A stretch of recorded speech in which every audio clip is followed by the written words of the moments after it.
I am going to interview some of my relatives and friends of how well they know our Philippine national hero. Come on, let's go! Today, I am going to interview one of my cousin, Miss Duhay Lungsod, of how well she know our Philippine national hero. So Lian, good evening. How well you know our national Philippine hero?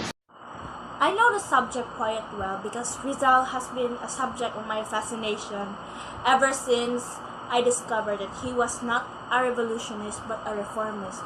I admire the way he thinks and the way he portrays our struggles as Filipinos under a colonist or under the Spanish tyrants that have been plaguing our country since the day Lapu-Lapu slayed Magellan. I've known Rizal because of his famous works entitled No Limitangere and El Filibusterismo, and also he is ophthalmologist during his time. Lots of national heroes here in the Philippines. Example is the most famous literature, Dr. Jose Rizal. He is a linguistic ideas. All of his writings is very inspired about her life, and most especially in this time. How we know about Dr. Jose Rizal? For me, Dr. Jose Rizal was determined to have his people free themselves through his words and writing. Instead of fighting, he was always wise and looking forward as he led his people to independence. He stands by non-violence but knows it may sometimes be necessary, and his wise words are always well respected as. Increasingly, Rizal warned of separation and independence and allowed to the great law of history. Wise colonists eventually declared themselves independent, while Rizal did not categorically rule out a violent revolution. He articulated in his second novel philosophy of non-violence, admittedly not as developed as Gadhe. The Filipino people, he said, must be worthy of their liberties and prepare themselves for independence, principally through education and moral regeneration. I will know Rizal by his works and words.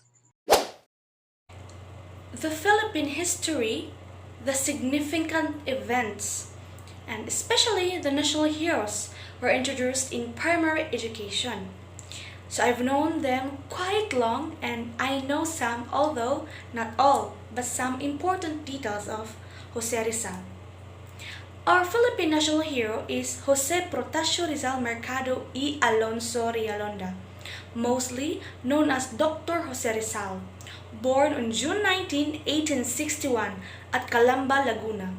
He died on December 30, 1896 at Bagumbayan, Manila, wherein presently called Luneta Park, or Rizal Park. He died by the accusation by firing squad of the Spaniards.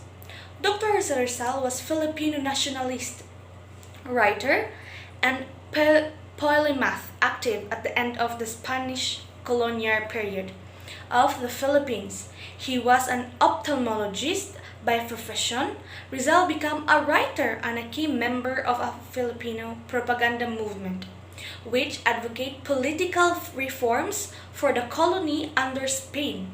His notable works were No Limitangere and El Filibusterismo, and Rizal was fluent in 22 languages. He switches from one language to another when he was writing. So that's all for today's video. Thank you so much, guys, for your help and your cooperation. That's all for today. Thank you.